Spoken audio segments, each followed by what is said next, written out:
We are learning more about the shootings on Toledo's Allendale Drive Sunday. 911 calls were released yesterday, and several times during the calls, dispatchers and callers referenced the length of time it was taking for crews to get there. So could they have responded quicker if officers hadn't been laid off at the beginning of the month?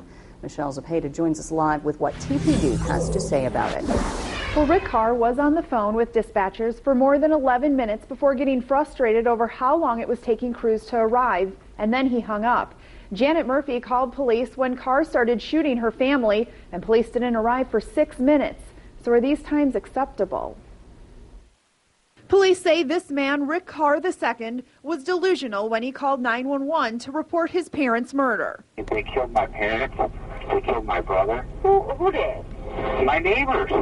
Rick's call came into 911 at 5:47 a.m. Crews were dispatched at 5:51 on a priority 2 call, meaning they should respond immediately, but not with lights and sirens. And the first squad car arrived at 5:59, 12 minutes after Rick placed the call.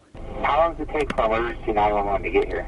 Several times, Rick got impatient while waiting for crews to arrive. Yeah, they're on their way. It's just going to take a minute to drive there.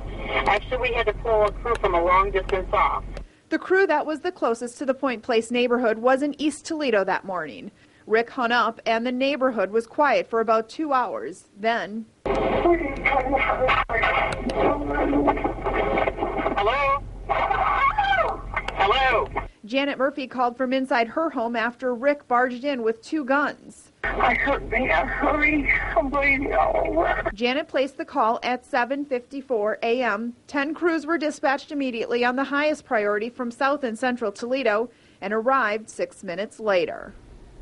A police dispatcher tells me those response times to the 2 calls were average. 6 minutes for a priority 1 call is the typical response time for Toledo police, both now and before the police layoffs. Reporting live, Michelle Zepeda, Fox Toledo News, First at 4.